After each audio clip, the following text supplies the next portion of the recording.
సనాతన ధర్మం అంటూ ఆశ్రమాలు కూల్చివేతపై మంత్రి పవన్ కళ్యాణ్ భక్తుల మనోభావాల గురించి ఆలోచించాలని, సనాతన ధర్మం కాపాడేందుకు నా సాయశక్తులా కృషి చేస్తా అంటున్న డిప్యూటీ సీఎం మరియు అటవీశాఖ మంత్రి అయిన పవన్ కళ్యాణ్ జ్యోతి క్షేత్రంలో కూల్చివేతలపై స్పందించాలని, కాసిరెడ్డి నాయన ఆలయ నిర్మాణానికి అనుమతులు ఇప్పించాలంటూ కమలాపురం మాజీ ఎమ్మెల్యే మరియు కడప జిల్లా వైసీపీ అధ్యక్షుడు Ravindranath Reddy, Badvel MLC DC Govindareddy, MLA doctor సుధలు పేర్కొన్నారు.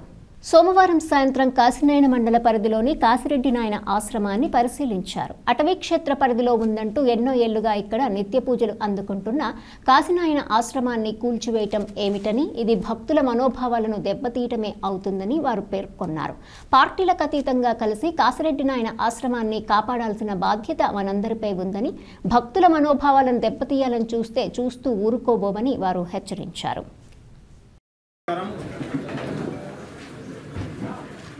ఇప్పుడు జ్యోతి పుణ్యక్షేత్రంలో కాసిరెడ్డి నాయన ఆశ్రమం దగ్గర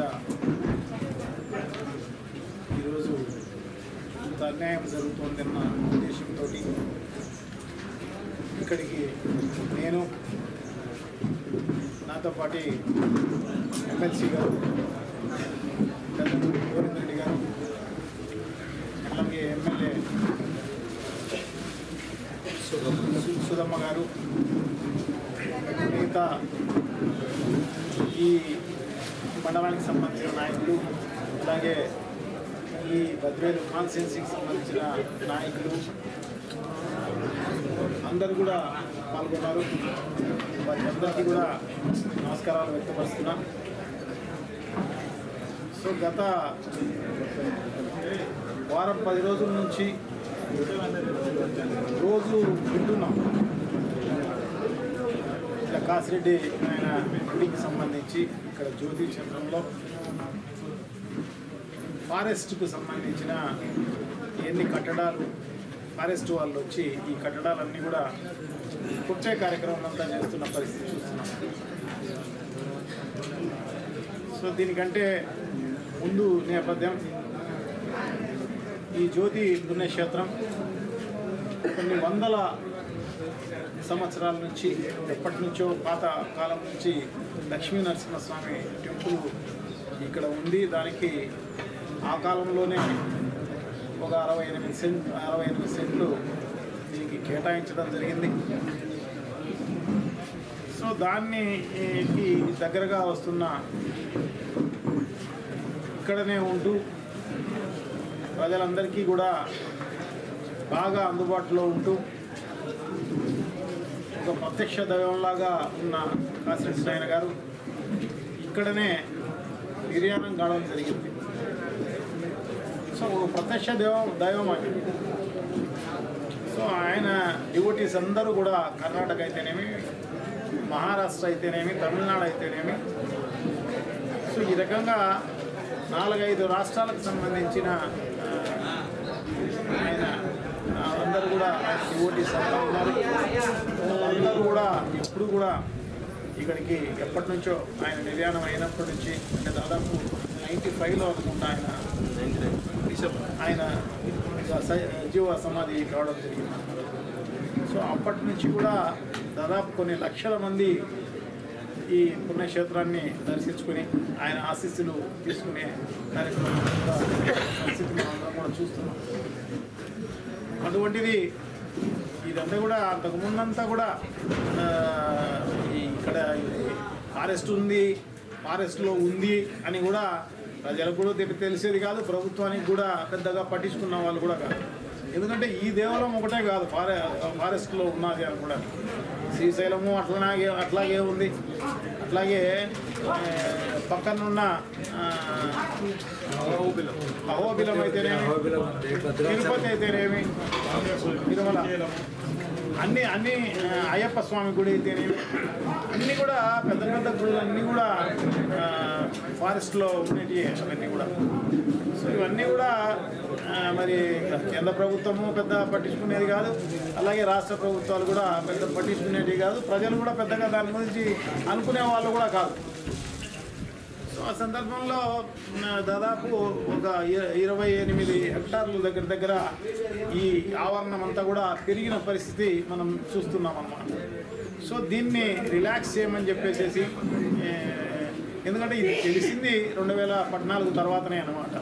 చంద్రబాబు నాయుడు గారి టైంలో ఇది ఫారెస్ట్ అని చెప్పేసి దీన్ని ఆపడానికి ఇక్కడ డెవలప్మెంట్ ఆపే కార్యక్రమం మొదలు కావడం జరిగిందన్నమాట. సో దాని తర్వాత పరిణామాల్లో తర్వాత వైఎస్ రాజశేఖర రెడ్డి గారు దానికంటే ముందు అన్ని రకాలుగా డెవలప్మెంట్కు చేయడం జరిగింది. దానికంటే ముందు రామ్మోహన్ రెడ్డి గారు ఆయన ఎంపీగా ఉన్నప్పుడు ఇక్కడ అనేక రకాలుగా అంటే కరెంట్ అయితేనేమి, రోడ్లు అయితేనేమి, ఇవన్నీ కూడా వేసుకోవడం జరిగింది. సో ఈ డెవలప్మెంట్ అంతా కూడా ప్రభుత్వమే చేసింది. మరి అప్పుడు లేని ఫారెస్ట్ ఇప్పుడు ఎందుకులా వచ్చిందో ఏమో తెలియదు కానీ, సో ఇప్పుడు ఈ రకంగా ఆపే కార్యక్రమం అంతా కూడా చూస్తున్న పరిస్థితి, కూలగొట్టే కార్యక్రమం కూడా చేస్తున్న పరిస్థితి. మంత్రి గారు కానీ, ఎంపీ గారు కానీ, మిగతా పెద్దల్ని కూడా అందరినీ కూడా దీంట్లో అప్రోచ్ కావడం జరిగింది. అయితే అప్పుడు మొన్నటి వరకు కూడా ఎక్కడ కూడా ఈ స్ట్రక్చర్స్ తీయకుండా కూడా రాష్ట్ర ప్రభుత్వంలో, జగన్మోహన్ రెడ్డి గారి ప్రభుత్వంలో కానీ, అప్పుడున్నటువంటి మరి ఫారెస్ట్ మంత్రి రామచంద్రారెడ్డి గారి దగ్గర కూడా వచ్చినప్పుడు వారు గట్టిగా చెప్పారు, మీరు ఎప్పుడు కూడా స్ట్రక్చర్స్ తీసేయద్దు అని చెప్పి.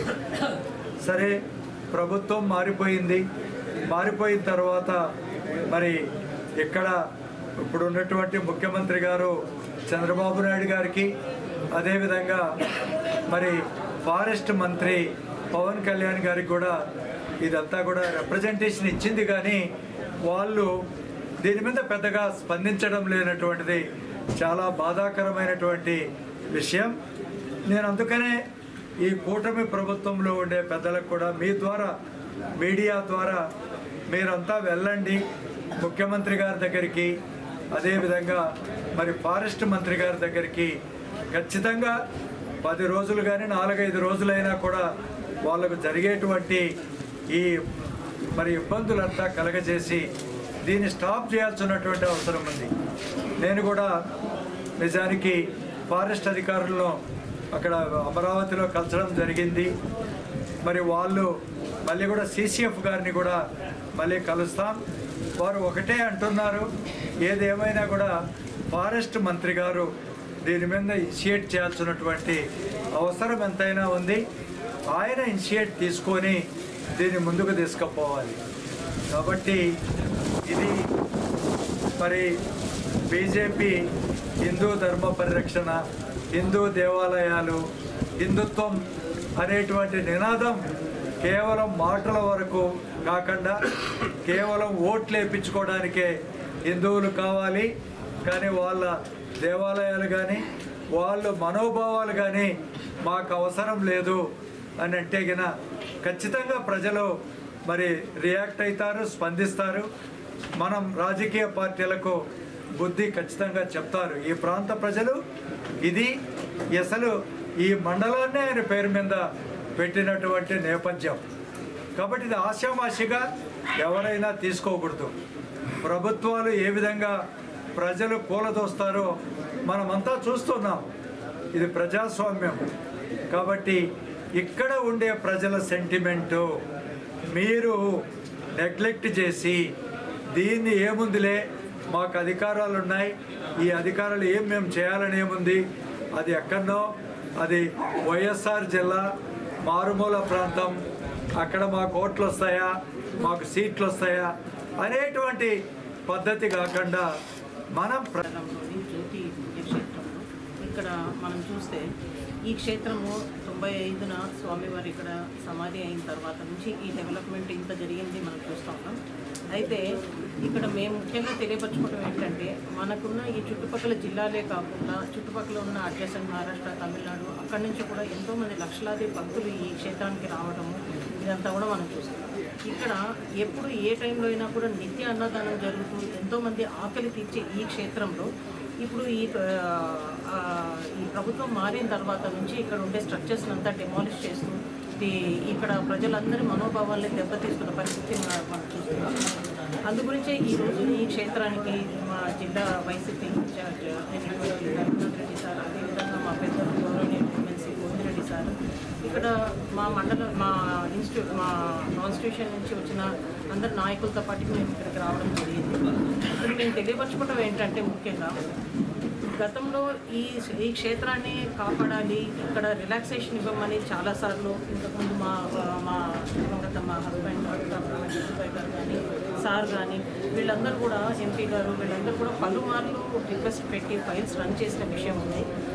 ఇంతకుముందు మా గోవిందరెడ్డి సార్ ఎంపీ గారు, అదేవిధంగా మా vice market yard chairman Ramanareddy అన్న వీళ్ళందరూ కూడా పలుమార్లు ఢిల్లీకి కూడా వెళ్ళి అప్పటి ఫారెస్ట్ మినిస్టర్ ఇప్పుడు కూడా ఆయనే ఉన్నారు భూపేష్ యాదవ్ గారు వాళ్ళని కలవటము, రిలాక్సేషన్ ఇచ్చి ఈ ఆశ్రమాన్ని పరిరక్షించమని రిక్వెస్ట్ చేయడం జరిగింది.